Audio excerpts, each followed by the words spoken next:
इसमें पेशेंट को इम्पॉर्टेंट है वो देखें कि उनको टेम्परेचर तो नहीं हो रहा, उनको पेट में दर्द तो नहीं शुरू हो गई, जो डिस्चार्ज आ रहा है वो फाउल स्मेलिंग या फिर ग्रीनिश कलर का तो नहीं हो गया। ठीक है, तो ऐसी सूरत में आप अपने डॉक्टर को रिपोर्ट करें।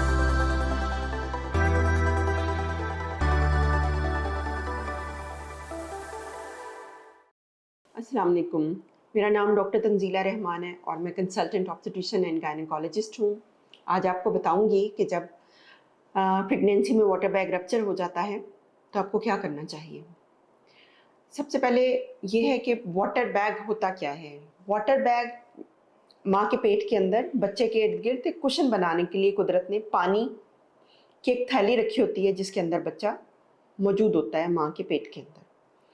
ये इसका फ़ायदा क्या है, ये बच्चे को कुशन देता है कि वो मूव कर सके और ग्रो कर सके, और मोस्ट इम्पॉर्टेंटली जो इसकी अम्बिलिकल कॉर्ड है या नाड़ू है वो कंप्रेस ना हो, उसको कुशन मिला रहे। अगर कोई एक्सटर्नल कोई प्रेशर भी आ जाता है तो एक वाटर का एक कुशन होता है वो एब्जॉर्ब कर लेता है, बच्चे तक वो ट्रॉमा या फिर प्रेशर नहीं जाता है।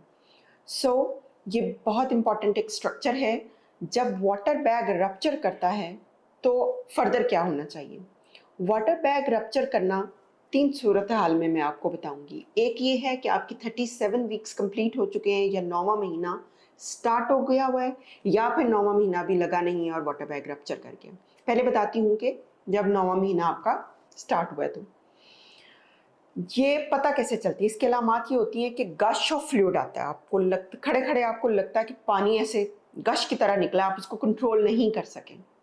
ठीक, या फिर जो कंटिन्यूस एक लीकेज है, आपको उसके लिए आपका ट्राउज़र वेट हो जाता है या उसके साथ आपको गीलापन महसूस होता है हर वक्त, ये हो सकता है। या फिर कंटिन्यूस एक ड्रिबल है, साथ में आपको पेन्स भी आ सकती हैं। तो ये जो sudden passage of gush of fluid है, ये बड़ी करेक्टरिस्टिक से इसकी प्रेजेंटेशन है। जब आपको ऐसा फील हो और आपका 9th मंथ स्टार्ट हो गया हुआ हो, चाहे आपको साथ दर्दें आ रही हैं नहीं आ रही हैं, तो आप अपने करीबी डॉक्टर को या फिर जिसके साथ आप बुकड हैं वहाँ पर रिपोर्ट करें। हॉस्पिटल जाने से पहले पैड अपना ज़रूर इसमें वियर कर लें। इसमें जो सैनिटरी पैड होता है वो इस्तेमाल करें ताकि इसका कलर ऑफ लाइकर, जो पानी निकलता है बच्चे का उसको हम लाइकर बोलते हैं, तो कलर ऑफ लाइकर आप पता चल सके, अमाउंट ऑफ लाइकर पता चल सके। जब आप अस्पताल जाएंगी तो आपको चेक किया जाएगा कि आया आपको साथ में दर्दें लगी हुई हैं, कॉन्ट्रैक्शंस आ रही हैं और बच्चेदानी में बच्चे की पोजीशन क्या है।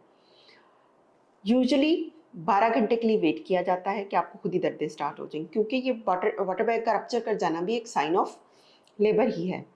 और या फिर इस तरह हो सकता है कि आपको फ़ौरन ही दर्दें लगवा के आर्टिफिशियल पेन्स लगवा के डिलीवर कर दिया जाता है। ये देखा गया है कि जो माएँ फ़ौरन डिलीवरी की तरफ चली जाती हैं वाटर बैग के रप्चर होने के, उनके बच्चों के अंदर इन्फेक्शन के चांसेस कम होते हैं। जो थोड़ा डिले कर लेते हैं 12 घंटे 24 घंटे, उनके बच्चे के अंदर इन्फेक्शन के चांसेस ज़्यादा हो जाते हैं, जिसमें नर्सरी जाने के चांसेस बढ़ जाते हैं।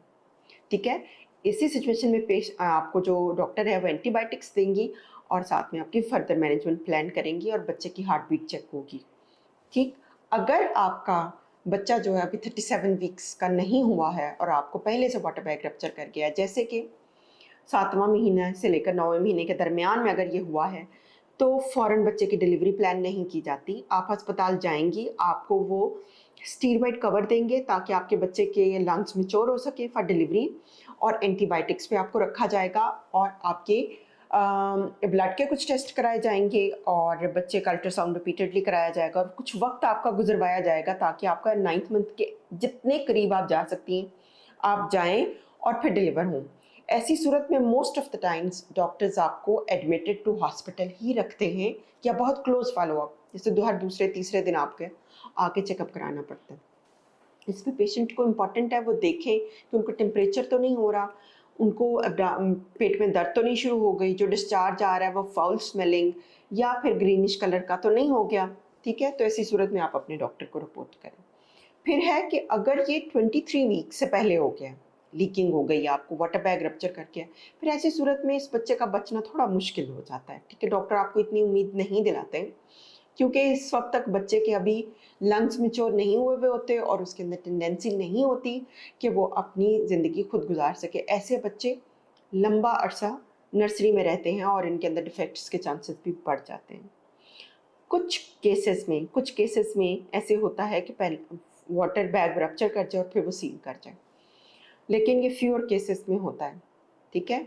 तो जब आपका वाटर बैग रप्चर करे, एक तो आपने फ़ौरन अपने डॉक्टर को रिपोर्ट करना है, क्योंकि इसके साथ एक इमरजेंसी सिचुएशन अराइज हो सकती है कि आपका नाड़ू इसके साथ, अगर बच्चे का हेड प्रॉपरली फिक्स नहीं हुआ हो, नाड़ू साथ निकल सकता है, आपको साथ ब्लीडिंग हो सकती है, आपके बच्चे की पोजीशन एकदम चेंज हो सकती है। जैसे वो सर के बल था और एक गश के साथ फ्लूइड निकला तो वो रोटेट करके ट्रांसवर्स में चला गया, ठीक है। तो इन सिचुएशंस में इमरजेंसी क्रिएट हो जाती है, आपको फ़ौरन मैनेजमेंट की ज़रूरत होती है।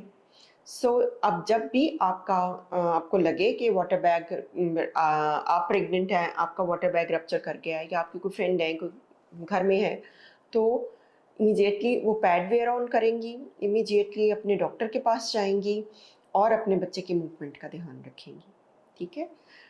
Thank you. अगर आपको मेरी ये वीडियो इन्फॉर्मेटिव लगे तो लाइक और कमेंट ज़रूर कीजिएगा।